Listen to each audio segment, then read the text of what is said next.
Evelyn and I are back in her foyer. I'll meet you in my office in half an hour.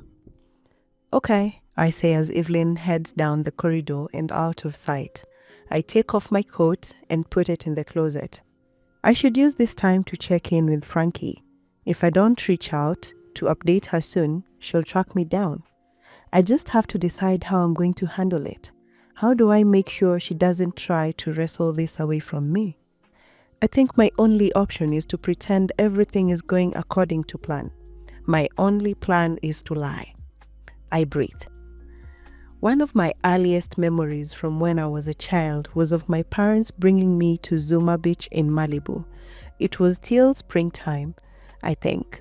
The water had not yet warmed enough for comfort. My mom stayed on the sand, setting down our blanket and umbrella, while my dad scooped me up and ran with me down to the shoreline. I remember feeling weightless in his arms, and then he put my feet in the water and I cried, telling him it was too cold. He agreed with me. It was cold. But then he said, just breathe in and out 5 times, and when you're done, I bet it won't feel so cold. I watched as he put his feet in. I watched him breathe, and then I put my feet back in and breathed with him. He was right, of course. It wasn't so cold. After that, my dad would breathe with me any time I was on the verge of tears. When I skinned my elbow, when my cousin called me an Oreo, when my mom said we wouldn't get a puppy, my father would sit and breathe with me. It still hurts, all these years later, to think about those moments. But for now, I keep breathing, right there in Evelyn's foyer, centering myself as he taught me. And then, when I feel calm, I pick up my phone and dial Frankie. Monique, she answers on the second ring. Tell me, how's it going? It's going well, I say. I'm surprised at how even and flat my voice is. Evelyn is pretty much everything you'd expect from an icon. Still gorgeous, charismatic as ever. And things are progressing. Is she committing to talk about any other topics than the gowns? What can I say now to start covering my own ass? You know, she's pretty reticent about anything other than getting some press for the auction. I'm trying to play nice at the moment, get her to trust me a bit more before I start pushing. Will she sit for a cover? It's too early to tell. Trust me, Frankie, I say, and I hate how sincere it sounds coming out of my mouth. I know how important this is, but right now, the best thing for me to do is make sure Evelyn likes me so that I can try to garner some influence and advocate for what we want. Okay, Frankie says. Obviously, I want more than a few sound bites about dresses, but that's still more than any other magazine has gotten from her in decades. So, Frankie keeps talking, but I've stopped listening. I'm far too focused on the fact that Frankie's not even going to get sound bites, and I'm going to get far, far more. I should go, I say, excusing myself. She and I are talking again in a few minutes. I hang up the phone and breathe out. I've got this shit. As I make my way through the apartment, I can hear Grace in the kitchen. I open the swinging door and spot her cutting flower stems. Sorry to bother you. Evelyn said to meet her in her office, but I'm not sure where that is. Oh, Grace says, putting down the scissors and wiping her hands on a towel. I'll show you. I follow her up a set of stairs and into Evelyn's study area. The walls are striking flat charcoal grey, the area rug a golden beige. The large windows are flanked by dark blue curtains, and on the opposite side of the room are built-in bookcases. A grey-blue couch sits facing an oversized glass desk. Grace smiles and leaves me to wait for Evelyn. I drop my bag on the sofa and check my phone. You take the desk, Evelyn says as she comes in. She hands me a glass of water. I can only assume the way this works is that I talk and you write. I suppose, I say, sitting in the desk chair. I've never attempted to write a biography before. After all, I'm not a biographer. Evelyn looks at me pointedly. She sits opposite me on the sofa. Let me explain something to you. When I was 14 years old, my mother had already died, and I was living with my father. The older I got, The more I realized that it was only a matter of time until my father tried to marry me off to a friend of his or his boss, someone who could help his situation. And if I'm being honest, the more I developed, the less secure I was in the idea that my father might not try to take something of me for himself. We were so broke that we were stealing the electricity from the apartment above us. There was one outlet in our place that was on their circuit, so we plugged anything we needed to use into that one socket. If I needed to do homework after dark, I plugged in a lamp in that outlet and sat underneath it with my book. My mother was a saint. I really mean it. Stunningly beautiful, an incredible singer with a heart of gold. For years before she died, she would always tell me that we were gonna get out of the Hell's Kitchen and go straight to Hollywood. She said she was going to be the most famous woman in the world and get us a mansion on the beach. I had this fantasy of the two of us together in a house, throwing parties, drinking champagne, and then she died, and it was like waking up from a dream. Suddenly, I was in a world where none of that was ever going to happen, and I was going to be stuck in Hell's Kitchen forever. I was gorgeous, even at 14. Oh, I know the whole world prefers a woman who doesn't know her power, but I'm sick of all that. I turned heads. Now I take no pride in this. I didn't make my own face. I didn't give myself this body. But I'm also not going to sit here and say, oh shucks, people really thought I was pretty, like some kind of prig. My friend Beverly knew a guy in her building named Annie Beers, who was an electrician, and Annie knew a guy over at MGM. At least that was the rumor going around. And one day, Beverly told me she had that Annie was up for some job rigging lights in Hollywood. So that weekend, I made up a reason to go over to Beverly's, and I accidentally knocked on Annie's door. I knew exactly where Beverly was, but I knocked on Annie's door and said, "Have you seen Beverly?" Annie was 22. He wasn't handsome by any means, but he was fine to look at. He said he hadn't seen her, but I watched as he continued to stare at me. I watched as his eyes started at mine and grazed their way down, scanning every inch of me in my favorite green dress. And then Annie said, "Sweetheart, are you 16? I was 14, remember? But do you know what I did?" I said, "Why, I just turned." Evelyn looks at me with purpose. Do you understand what I'm telling you? When you're given an opportunity to change your life, be ready to do whatever it takes to make it happen. The world doesn't give things, you take things. If you learn one thing from me, it should probably be that. Wow, okay, I say. You've never been a biographer before, but you're one starting now. I nod my head. I got it. Good, Evelyn says, relaxing into the sofa. So where do you want to begin? I grab my notebook and look at the scribbled words I've covered the last few pages with. There are dates and film titles, references to classic images of her, rumors with question marks after them, and then in big letters that I went over and over with my pen, darkening each letter until I changed the texture of the page, I've written, who was the love of Evelyn's life? That's the big question. That's the hook of this book. 7 husbands. Which one did she love the best? Which one was the real one? As both a journalist and a consumer, that's what I want to know. It won't be where the book begins, but maybe that is where she and I should begin. I want to know going into these marriages which is the one that matters the most. I look up at Evelyn to see her sitting up. Ready for me? Who was the love of your life? Was it Harry Cameron? Evelyn thinks and then answers slowly. Not in the way you mean, no. In what way then? Harry was my greatest friend. He invented me. He was the person who loved me the most unconditionally. The person I loved the most purely, I think, other than my daughter. But no, he was not the love of my life. Why not? Because that was someone else. Okay. Who was the love of your life then? Evelyn nods as if this is the question she has been expecting, as if the situation is unfolding exactly as she knew it would. But then she shakes her head again. You know what? She says, standing up. It's getting late, isn't it? I look at my watch. It's mid-afternoon, is it?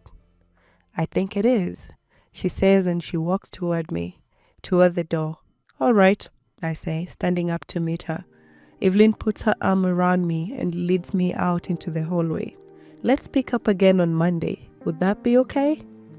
Sure. Evelyn, did I say something to offend you? Evelyn leads me down the stairs. Not at all, she says, waving my fears aside. Not at all. There's a tension that I can't quite put my finger on. Evelyn walks with me until we hit the foyer. She opens the closet. I reach in and grab my coat. Back here, Evelyn says. Monday morning? What do you say we start around 10? Okay, I say, putting my thick coat around my shoulders.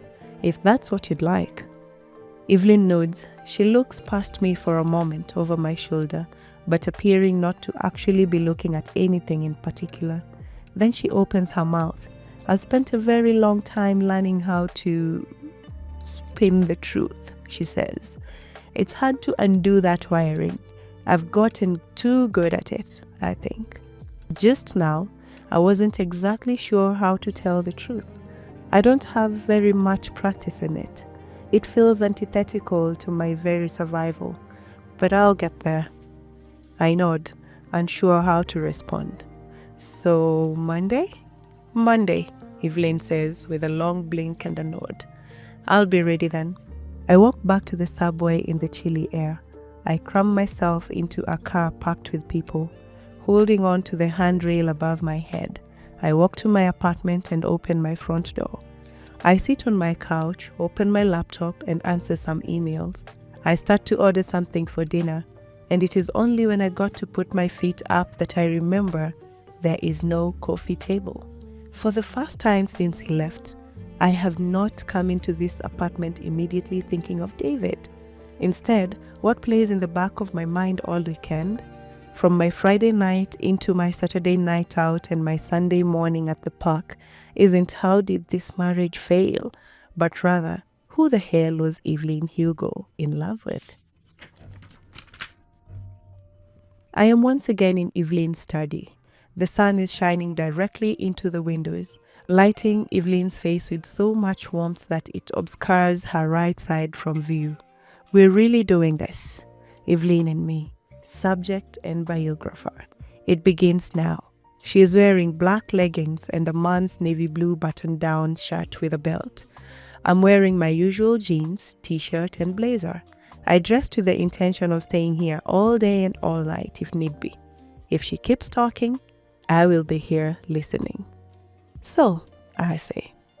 So, Evelyn says, her voice daring me to go for it. Sitting at her desk while she is on the couch feels adversarial somehow. I want her to feel as if we are on the same team, because we are, aren't we? Although I get the impression you never know with Evelyn.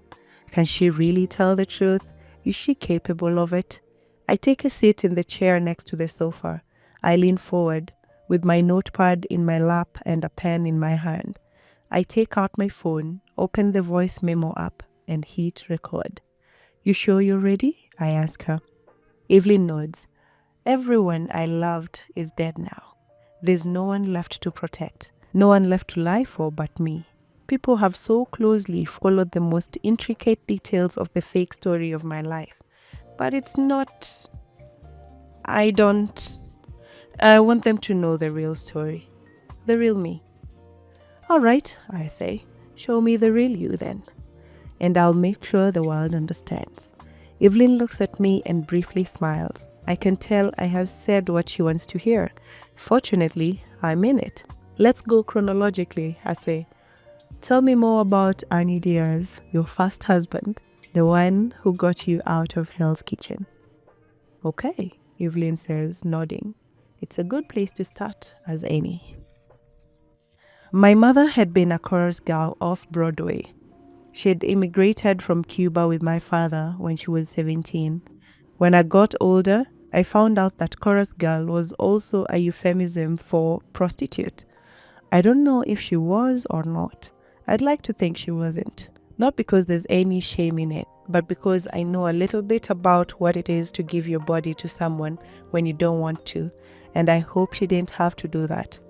I was 11 when she died of pneumonia.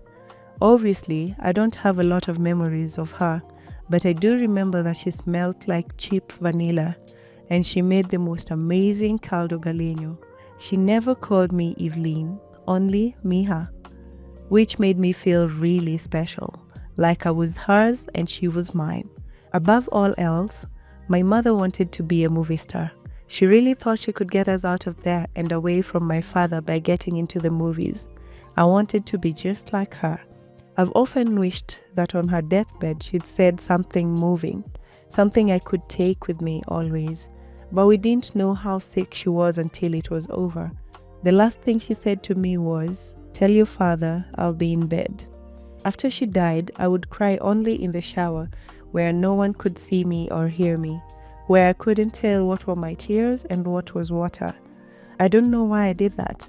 I just know that after a few months, I was able to take a shower without crying. And then, the summer after she died, I began to develop. My chest started growing, and it wouldn't stop. I had to rifle through my mom's old things when I was 12 years old, looking to see if there was a bra that would fit. The only one I found was too small, but I put it on anyway. By the time I was 13, I was 5'8", with dark, shiny brown hair, long legs, light bronze skin, and a chest that pulled at the buttons of my dresses. Grown men were watching me walk down the street, and some of the girls in my building didn't want to hang out with me anymore. It was a lonely business, motherless with an abusive father, no friends, and a sexuality in my body that my mind wasn't ready for. The cashier at the 5 and Dime on the corner was this boy named Billy. He was the 16-year-old brother of the girl who sat next to me in school. One October day, I went down to the 5 and Dime to buy a piece of candy, and he kissed me. I didn't want him to kiss me. I pushed him away, but he held on to my arm. "Oh, come on," he said. The store was empty. His arms were strong. He grasped me tighter, and in that moment, I knew he was going to get what he wanted from me whether I let him or not. So I had two choices. I could do it for free, or I could do it for free candy. For the next 3 months, I took anything I wanted from that 5 and Dime, and in exchange, I saw him every Saturday night and let him take my shirt off. I never felt I had much choice in the matter. Being wanted meant having to satisfy. At least, that was my view of it back then. I remember him saying in the dark, cramped stockroom with my back against a wooden crate, "You have this power over me." He'd convinced himself that his wanting me was my fault, and I believed him. Look what I do to these poor boys, I thought, and yet also, he is my value, my power. So when he dumped me because he was bored with me, because he'd found someone else more exciting, I felt both a deep relief and a very real sense of failure. There was one other boy like that, whom I took my shirt off for because I thought I had to, before I started realizing that I could be the one doing the choosing. I didn't want anyone. That was the problem. To be perfectly blunt, I'd started to figure my body out quickly. I didn't need boys in order to feel good, and that realization gave me great power. So I wasn't interested in anyone sexually, but I did want something. I wanted to get far away from Hell's Kitchen. I wanted out of my apartment, away from my father's stale tequila breath and heavy hand. I wanted someone to take care of me. I wanted a nice house and money. I wanted to run, far away from my life. I wanted to go where my mom had promised me we'd end up someday. Here's the thing about Hollywood. It's both a place and a feeling. If you run there, you can run towards Southern California, where the sun always shines and the grimy buildings and dirty sidewalks are replaced by palm trees and orange groves. But you also run toward the way life is portrayed in the movies.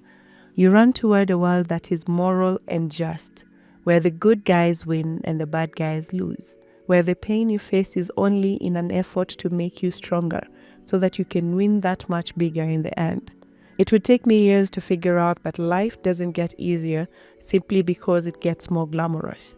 But you couldn't have told me that when I was 14. So I put on my favorite green dress, the one I had just about grown out of, and I knocked on the door of the guy I had was headed to Hollywood. I could tell just by the look on his face that Annie Dears was glad to see me. And that's what I traded my virginity for. A ride to Hollywood. Annie and I got married on February 14th, 1953. I became Evelyn Dears. I was just 15 by that point, but my father signed the papers. I had to think Annie suspected I wasn't of age. But I lied right to his face about it, and that seemed good enough for him. He wasn't a bad-looking guy, but he also wasn't particularly book-smart or charming. He wasn't going to get many chances to marry a beautiful girl. I think he knew that. I think he knew enough to grab the chance when it swung his way. A few months later, Annie and I got into his Plymouth and drove west. We stayed with some friends of his as he started his job as a grip. Pretty soon we had saved enough to get our own apartment. We were on Detroit Street. I had some new clothes and enough money to make us a roast on the weekends. I was supposed to be finishing high school, but Annie certainly wasn't going to be checking my report cards, and I knew school was a waste of time. I had come to Hollywood to do one thing, and I was going to do it. Instead of going to class, I would walk down to the Formosa Cafe for lunch every day and stayed through happy hour. I had recognized the place from the gossip rags. I knew famous people hung out there. It was right next to a movie studio. The red building with cursive writing and the black awning became my daily spot. I knew it was a lame move, but it was the only one I had. If I wanted to be an actress, I would have to be discovered, and I wasn't sure how you went about that, except by hanging around the spots where movie people might be. So I went there every day and nursed a glass of Coke. I did it so often and for so long that eventually the bartender got sick of pretending he didn't know what gamble I was running.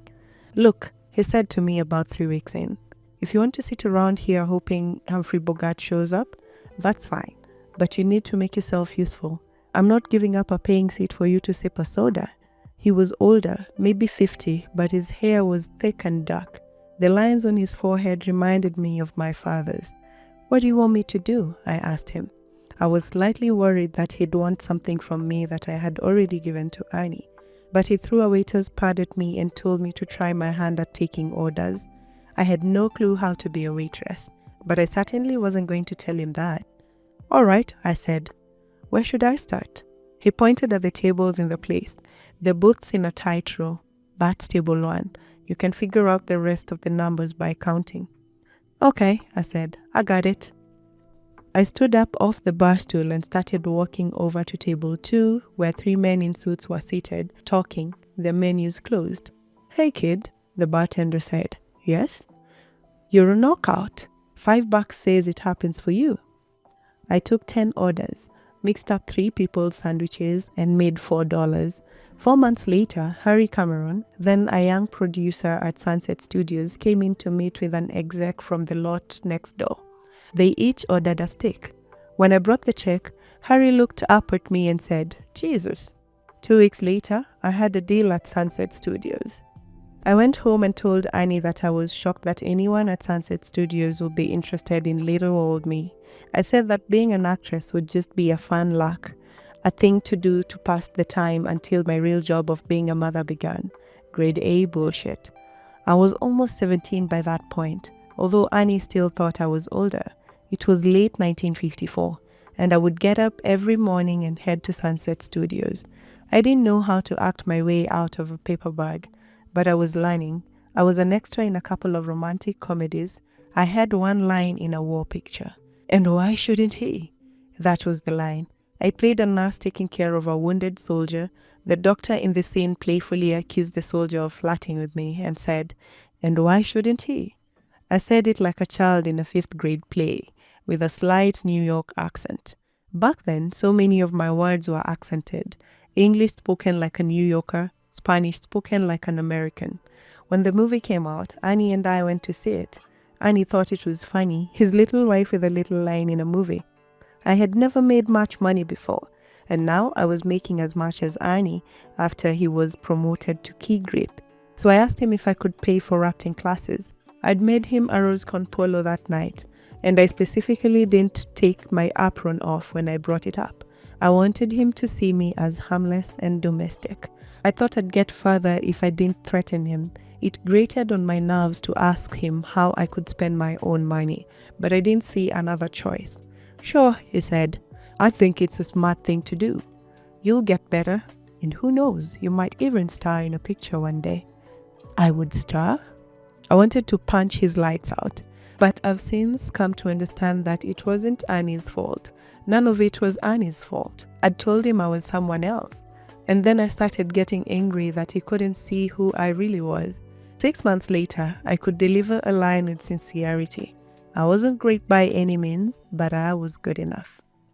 I'd been in 3 more movies, all day player roles. I'd heard there was a part open to play Stu Cooper's teenage daughter in a romantic comedy, and I decided I wanted it. So I did something that not many other actresses at my level would have had the guts to do. I knocked on Harry Cameron's door. "Evelyn," he said, surprised to see me. "To what do I owe the pleasure?" "I want the Caroline part," I said. "In love isn't all." Harry motioned for me to sit down. He was handsome for an executive. Most producers around the lot were rotund, a lot of them losing their hair. But Harry was tall and slim. He was young. I suspected he didn't even have a decade on me. He wore suits that fit him nicely and always complimented his ice blue eyes. There was something vaguely Midwestern about him, not so much in how he looked but in the way he approached people, with kindness first, then strength. Harry was one of the only men on the lot who didn't stare directly at my chest. It actually bothered me, as if I'd been doing something wrong to not get his attention. It just goes to show that if you tell a woman her only skill is to be desirable, she will believe you. I was believing it before I was even 18. "I'm not going to bullshit you, Evelyn.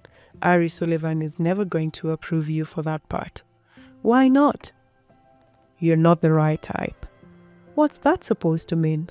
"No one would believe you were Stu Cooper's daughter." "I certainly could be." "You could not." "Why?" "Why?" "Yes, I want to know why." "Your name is Evelyn Diaz. So, I can't put you in a movie and try to pretend you're not Mexican." "I'm Cuban." "For purposes, same difference." It was not the same difference, but I saw absolutely no merit in trying to explain that to him. "Okay," I said. "Then how about the movie with Gary DuPont?" "You can't play a romantic lead with Gary DuPont." "Why not?"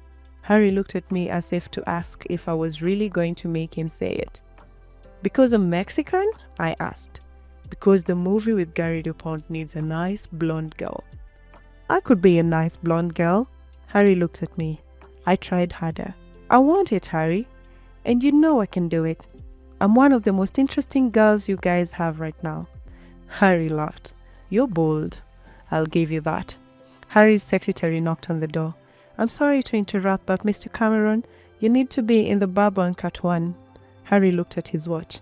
I made one last play. "Think about it, Harry. I'm good, and I can be even better, but you're wasting me in these small roles." "We know what we're doing," he said, standing up. I stood up with him. "Where do you see my career a year from now, Harry? Playing a teacher with 3 lines?" Harry walked past me and opened his door, ushering me out. "We'll see," he said. Having lost the battle, I resolved to win the war.